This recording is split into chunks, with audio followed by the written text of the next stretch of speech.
துருபதன் பாஞ்சால நாட்டு மண் இளவரசன். துரோணர் ஒரு பிராமணர். இரண்டு பேரும்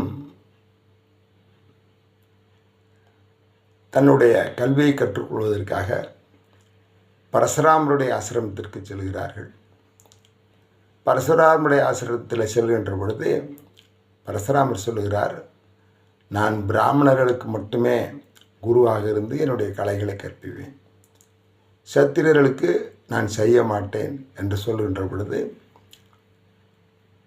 துரியோதனன் துருபதன், பாஞ்சால நாட்டு இளவரசன் துருபதன் சத்திரியன், அவன் அரசன். துரோணர் பிராமண குலத்தைச் சேர்ந்தவர். அதனால் பிராமணர்களுக்கு கல்வி கற்றுக் கொடுப்பேன், சத்திரியர்களுக்கு கற்றுக் கொடுக்க மாட்டேன் என்ற விரதத்தில் இருந்தவர் பரசுராமர். அந்த மாதிரி பரசுராமர் அது மாதிரி சொன்ன உடனே துரோணர் என்ன செய்கிறார், தான் துருபதன் மீது கொண்ட நட்பின் காரணமாக, அன்பின் காரணமாக என்ன செய்கிறான், நான் பரசுராமரிடம் கற்றுக்கொண்ட கலை அத்தனையும் உனக்கு சொல்லித் தருகிறேன், உன்னையும் அந்த கலைகளிலே வல்லவனாக்குகிறேன் என்று சொல்லி துரோணர் சொல்லுகிறார். துரோணர் சொல்லுகின்ற நேரத்தில் துருபதனும் கற்றுக்கொள்கிறான். இரண்டு பேரும் நெருங்கிய நண்பர்களாக, அதாவது இனிமேலும் இந்த மாதிரி ஒரு நட்பு முடியாது என்று சொல்லக்கூடிய அளவிற்கு மிகவும் நெருங்கிய நண்பர்களாக பழகுகிறார்கள். ஆசிரமத்தில் குருகுலத்தில் இரண்டு பேரும் சிறந்த நண்பர்களாக திகழ்கிறார்கள். குருகுலவாசம் முடிகிறது. குருகுலவாசம் முடிகின்ற நேரத்தில் இரண்டு பேரும் பிரிய வேண்டிய காலம். பிராமண குலத்தைச் சேர்ந்த துரோணாச்சாரியரும் சத்திரிய குலத்தைச் சேர்ந்த துருபத இளவரசனும் பிரிகிறார்கள். பிரிகின்ற நேரத்தில் துருபதன் சொல்லுகிறான், நண்பா, உனக்கு ஈடு இணையான நண்பன் யாரும் இந்த உலகத்தில் இருக்க முடியாது. அதனால் உனக்கு ஒரு சத்தியம் செய்து தருகின்றேன், நீ எதை கேட்டாலும் தருவேன், இன்னும் அதை விட என்னுடைய ராஜ்யத்தில் பாதி ராஜ்யம் உனக்காக கொடுப்பேன் என்று சொல்லி உறுதி கொடுக்கிறான். அவனை கட்டி தழுவி ஆராய்க்கிறான் துரோணரை. அதே மாதிரி நிச்சயமாக நான் இதை செய்து முடிப்பேன் என்று சொல்லி உனக்காக அரசிலே பாதி அரசை கொடுப்பேன் என்று சொல்லி ரெண்டு பேரும் பிரிகிறார்கள். பிரிந்தவுடன் அவர்களுடைய காலங்கள் செல்கிறது. சென்ற பிற்பாடு துரோணருக்கு திருமணமாகிறது. திருமணமாகின்ற நேரத்தில் ஒரு குழந்தை பிறக்கிறது. அந்த குழந்தை தான் அஸ்வத்தாமன். குழந்தை பிறந்ததிலிருந்து குழந்தைக்கு பால் கிடைக்கவில்லை. வீட்டில் வறுமை, அளவுக்கு மீறி வறுமை. அதனால் இந்த குழந்தைக்கு பால் கிடைக்கல, சாப்பாடு கிடைக்கல. எந்த நேரமும் அஸ்வத்தாமன் அந்த குழந்தை அழுது கொண்டே இருக்கிறது. கடைசியாக ஒரு முடிவுக்கு வருகிறார் துரோணாச்சாரியார். என்னுடைய நண்பன், குருகுல நண்பன், பரசுராம ஆசிரமத்தில் நானும் அவனும் ஒன்றாக படித்தவர்கள். இன்று பாஞ்சால தேசத்தினுடைய மன்னனாக இருக்கிறான். அவன் சென்று நான் என்ன செய்கிறேன், ஒரு பசுமாடு தானமாக கேட்டு வாங்கி வருகிறேன். அந்த பசு கொடுக்கின்ற பாலை வைத்து அஸ்வத்தாமனை என்ன செய்யலாம், உணவு ஊட்டலாம் என்று சொல்லி துருபத மன்னனை பாஞ்சால தேசத்திற்கு சென்று துரோணாச்சாரியை சந்திக்கிறார். இரண்டு பேரும் நெருங்கிய நண்பர்கள், அளவு கடந்த நண்பர்கள். அரசாங்கத்தில் பாதியை தருவோம் என்று சொன்னான் துருபதன். அந்த அளவிற்கு இருந்த அந்த மன்னனாகிவிட்டான். நிறைந்த சபை. அங்கே துரோணர் செல்கிறார். செல்கின்ற நேரத்தில் எந்த விதமான ஒரு மகிழ்ச்சியோ அல்லது வரவேற்போ எதுவுமே கிடையாது.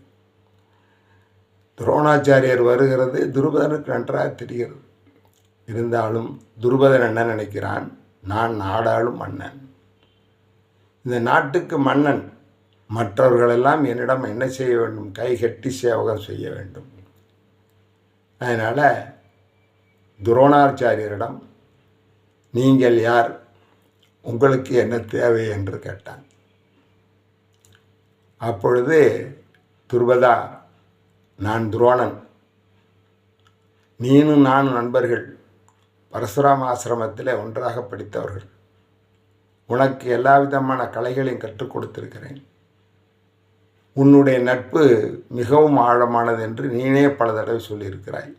அப்படி இருக்கிற நேரத்தில் என்னுடைய குழந்தைக்கு பால் இல்லை, பால் இல்லாததால் ஒரு பசு தேவைப்படுகிறது. அதனால் நட்பு பாராட்டி நண்பன் என்ற முறையில் உன்னிடம் வந்து நிற்கிறேன். எனக்கு ஒரு பசுவை நீ கொடுக்க வேண்டும் என்று சொல்கிறார் துரோணாச்சாரியார். உடனே துருபதன் சிரிக்கிறான். நீ ஒரு பிராமணன், ஒன்றும் இல்லாதவன். நான் இந்த நாட்டினுடைய மன்னன். நீ என்னிடம் யாசகம் கேட்க வந்திருக்கிறாய். அதான் இந்த வார்த்தையில் ரொம்ப முக்கியமாக கவனிக்கணும். நீ பிச்சை கேட்க வந்திருக்கிறாய். பிராமணனுக்கு பிச்சை கேட்பது தான் சரியான விஷயம். நீ யாசகம் கேட்டு வந்திருக்கிறாய். அதனால் என்ன செய்யணும்? நீ என்னிடம் பணிந்து பணிவாக அடக்கமாக இருந்து என்ன செய்ய வேண்டும்? என்னிடம் நீ யாசகம் கேட்க வேண்டும். நான் மன்னன். நட்பு, குருகுலம் அதெல்லாம் அடுத்த செயல்பாடுகள். அதையெல்லாம் இப்பொழுது பேசி நீனும் நானும் நட்பு கொள்ள வேண்டும், உறவு கொள்ள வேண்டும் என்ற எண்ணத்திலே நிற்காது. நீ என்னிடம் யாசகம் கேட்டால் ஒரு பசு என்ன, நிறைய பசுக்களை நான் உனக்கு தானமாக கொடுப்பேன் என்று சொல்லி நிறைந்த சபையில் உயிருக்குயிரான நண்பனாக இருந்த, தன்னுடைய அரசாங்கத்திலே பாதியை தருவேன் என்று சொல்லி கொடுத்த அந்த துருபதன் துரோணாச்சாரியரை அவமானப்படுத்தி மிகவும் வெட்கி தலையை குனிய வைக்கின்ற நேரத்தில் துரோணர் என்ன செய்கிறார்? அவருக்கும் கோபம் வருகிறது. துருபதா, நீனும் நானும் நண்பர்கள், அது உண்மை, இந்த உலகம் அறிந்த உண்மை. உனக்காக குருநாதர் பீஷ்மரை, பரசுராமரை ஏமாற்றி அவருக்கு தெரியாமல் உனக்கு அத்தனை கலைகளையும் கற்றுக் கொடுத்திருக்கிறேன். அந்த நன்றி இப்பொழுது நீ மறந்து விட்டாய். நீ இப்பொழுது என்னை அவமானம் செய்து விட்டாய். உன்னிடம் நான் என்ன செய்ய வேண்டும்? பிச்சை கேட்க வரவில்லை, யாசகம் கேட்கவில்லை. நான் இப்பொழுது ஒன்று சொல்லுகிறேன். குருகுலத்திலிருந்து பிரிகின்ற நேரத்தில் நீ என்ன சொன்னாய்? இந்த ராஜ்யத்தில் பாதியை உனக்கு தருகிறேன் என்று நீ உறுதிமொழி கொடுத்தாய். நம்ம நட்பு அவ்வளவு ஆழமாக இருந்தது. இப்பொழுது என்னை பரிகாசம் செய்து அவமானப்படுத்தி நிறைந்த வயதில் என்னை அவமானம் செய்து விட்டாய். அதனால் இப்பொழுது நான் ஒரு சபதம் செய்கிறேன். என்னிடம் யார் கலை கற்றுக்கொள்கிறார்களோ, போர் பயிற்சி கற்றுக்கொள்கிறார்களோ, அவர்களில் திறமையானவனை ஒருவனை உருவாக்கி அவனை கொண்டு உன்னுடைய ராஜ்யத்தை கைப்பற்றி உன்னையும் சிறைப்பிடித்து அழைத்து வந்து அவமானம் செய்வேன், இது உறுதி என்று சொல்லி துரோணர் என்ன செய்கிறார்? அந்த சபையிலிருந்து விலை செல்கிறார். எல்லோரும் படந்து சிரிக்கிறார்கள். துருபதனும் கடுமையாக சிரிக்கிறான். அவமானத்தின் மேல் அவமானம். அதற்கு பின்னாடி மகாபாரதத்தில் துரோணாச்சாரியார் அஸ்தினாபுரம் அரண்மனையினுடைய குருவாக இருந்து கௌரவர்களுக்கும் பாண்டவர்களுக்கும் சிறந்த கலைகளை சொல்லிக் கொடுக்கிறார். அதில் எல்லோரும் கலைகள் கற்றுக்கொள்கிறார்கள். அப்படி இருந்தாலும் கூட அர்ஜுனனுக்குத்தான் தான் சிறந்த குருநாதர், அர்ஜுனன் தான் என்னுடைய சிஷ்யன், மாணவன், சிறந்த மாணவன் என்று சொல்லி இந்த உலகுக்கே பறைசாற்றக்கூடிய அளவிற்கு அர்ஜுனன் கற்றுக்கொண்டான். துரோணாச்சாரியரும் கற்றுக் கொடுத்தார். அதற்கு பின்னால் நிறைவு நாள் வருகிறது. எல்லா மாணவர்களும் இருக்கிறார்கள். இன்று உண்டு. ஒரு கலையை கற்றுக்கொண்டால் அது சங்கீதமாக இருக்கலாம், இசைக்கலையாக இருக்கலாம், போர்க்கலையாக இருக்கலாம், வணிகக்கலையாக இருக்கலாம், ஓவியக்கலையாக இருக்கலாம். எந்த கலையாக இருந்தாலும் நிறைவு நாள் என்று கற்றுக்கொள்ளுபவர்கள் அத்தனை பேரும் குரு தட்சணை எல்லோருக்கும் கொடுக்க வேண்டும். அந்த குரு தட்சணை கொடுத்தா தான் அதற்கு இறைவனுடைய அருள் கிடைக்கும். குரு தட்சணை பெறாத கல்வியும் குரு தட்சணை கொடுக்காத கல்வியும் எதற்கும் பயன்படாது என்று சொல்வார்கள். அந்த மாதிரி குரு தட்சணை கொடுக்க வேண்டும்.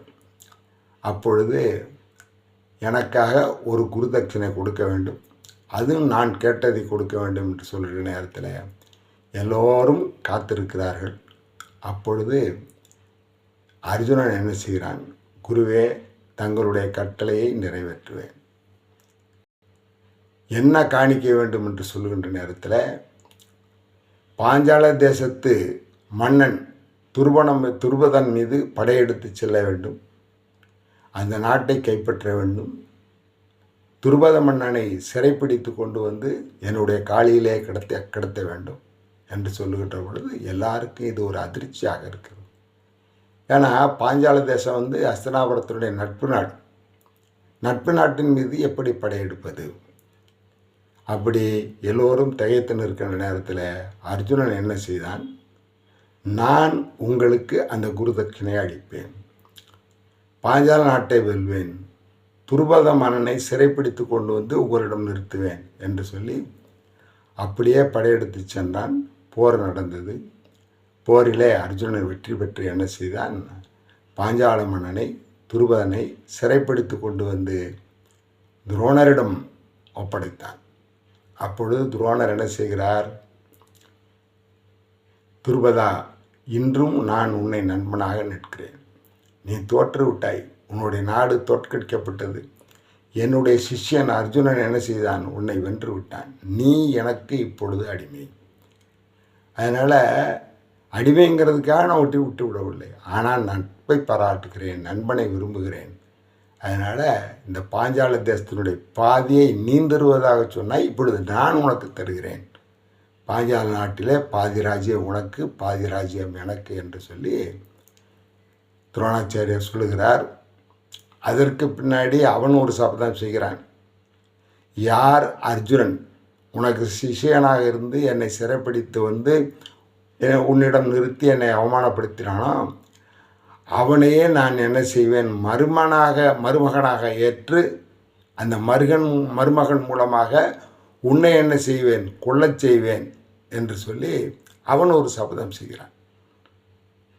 அதாவது நட்பு எப்படி இருக்கணும்னு சொன்னால், முதல்ல சொன்ன மாதிரி அன்பு இருக்கணும், அரவணைப்பு இருக்கணும், தவறு செய்கிற நேரத்தில் சுட்டி காட்ட வேண்டும், தடுத்து ஆட்கொள்ள வேண்டும். அவனுடைய உயிர் போனாலும் அந்த நட்பை என்ன செய்யக்கூடாது? விட்டுவிடக்கூடாது.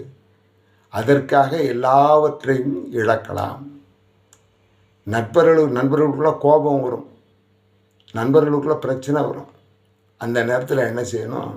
நட்பு பெரிதென்று நினைத்தால் அந்த நேரத்தில் யாராவது ஒருவர் விட்டு கொடுக்க வேண்டும். ஒருவர் பொறை, இருவர் நட்பு.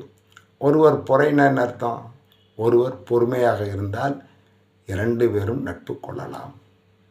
அந்த நட்பு நீடிக்கும். அந்த நட்பினால் அவர்களுக்கு மட்டுமல்ல, அத்தனை பேருக்கும் என்ன செய்யும்? பலன் கிடைக்கும். நட்பு இது நல்ல நன்மைகள் கிடைக்கும். அதனால் அந்த இடத்துல என்ன செய்யணும்? நட்பில் என்ன செய்யக்கூடாது? கோபம் கூடாது, ஆவேசம் கூடாது. அந்த மாதிரி ஒரு சூழ்நிலை இல்லை. துருபத மன்னன் உனக்கு பாதி ராஜ்யத்தை தருவேன் என்று சொல்லக்கூடிய ஒரு சூழ்நிலை இருந்து மன்னனாக வந்து அந்த மன்னன் என்ற ஆணவம் அவனிடம் அதிகமாக இருந்த காரணத்தால் வந்திருப்பவன் சிறந்த குரு துரோணர், தனக்கு கலை கற்றுக் கொடுத்தவன். பரசுராமர் மறுத்த பொழுதும் கூட தனக்காக என்ன செய்தார்? அவரை விட்டு தனக்கு கலை கற்றுக் கொடுத்தவன். அந்த அளவிற்கு சிறந்த நண்பனை நாம் என்ன செய்யக்கூடாது? இழந்து விடக்கூடாது என்ற எண்ணம் துருபதனிடம் கிடையாது. அதே மாதிரி நிறைந்த அவையிலே தன்னை வைத்து அவமானம் செய்து விட்டானே என்ற எண்ணத்தில் துரோணாச்சாரி என்ன செய்திருக்கலாம்? நண்பா, ஒன்றும் பிரச்சனை இல்லை. இந்த நேரத்தில் ஒருவர் விட்டு கொடுத்து இன்னொருத்தர் ஒதுங்கி இருந்தால் அந்த நட்பு நன்றாக வளர்ந்திருக்கும். ஆனால் இந்த நட்பு மகாபாரதத்தில் எப்படி சொன்னால், ஒன்றை எதிர்பார்த்த நட்பு. பரசுராமர் என்ன செய்கிறார்? சத்திரியர்களுக்கு போர்க்களை கற்றுக் கொடுப்பது இல்லை என்று சொல்லுகின்ற நேரத்தில் துரோணாச்சாரியார் என்ன செய்கிறார்? தனக்கு தெரிந்த அத்தனையுமே எந்த விதமான பிரதிபலனும் எதிர்பார்ப்பும் இல்லாமல் உனக்கு நான் கற்றுத்தருகிறேன் என்று சொல்லி கற்றுக் கொடுத்தார். கற்றுக் கொடுக்கின்ற நேரத்தில் நட்பு பாராட்டினார். நட்பு மிகவும் ஆழமாக இருந்தது, உறுதியாக இருந்தது. ஆனால் துருபதன் என்ன செய்தான்? மன்னன் என்ற நிலைக்கு மாறி போகின்ற நேரத்தில் அவனுடைய மனது என்னாகிவிட்டது, மாறிவிட்டது. அவன் என்ன செய்தான், நண்பனை அவமானப்படுத்தி விட்டான். அதனால் நட்புங்கிறது உயர்ந்தது, உன்னதமானது, காலகாலம் தொட்டு பெருமைக்குரியது. அந்த மாதிரி நட்பை என்ன செய்யக்கூடாது, சாதாரண அன்னைக்கு நட்பு வேறு, வியாபாரம் வேறு, அது வேறு இது வேறுன்னு சொல்லியெல்லாம் நட்பை கொச்சைப்படுத்தக்கூடாது. அதனால் நட்பில் நன்மை விளைய வேண்டும், தங்களுக்கு மட்டுமல்ல எல்லோருக்கும் விளைய வேண்டும். அதே மாதிரி நண்பர்கள் தொடர்ந்து இருக்க வேண்டும். இறக்கின்ற காலம் வரை அவர்கள் நண்பர்களாகவே இருந்து இறக்க வேண்டும். அதனால் நட்பில் சிறந்தவர்கள் என்ற தலைப்பில், அதாவது கூடா நட்பு கேடா முடியும், அதே மாதிரி எதிர்பார்க்க அவமானப்படுத்துகிற நட்பு அழிவை உண்டு ஒன்று அப்படிங்கிற மாதிரி செய்தியை நம்ம இங்கே சொல்லியிருக்கிறோம். அதே நேரத்தில் நட்பு எவ்வளோ உயர்ந்தது என்று சொல்லி அடுத்த பதிவில் பார்க்கலாம். எல்லாம் இன்புற்று இருக்க இறைவனை பிரார்த்தனை செய்கிறேன். ஓம் சாந்தி சாந்தி சாந்தி.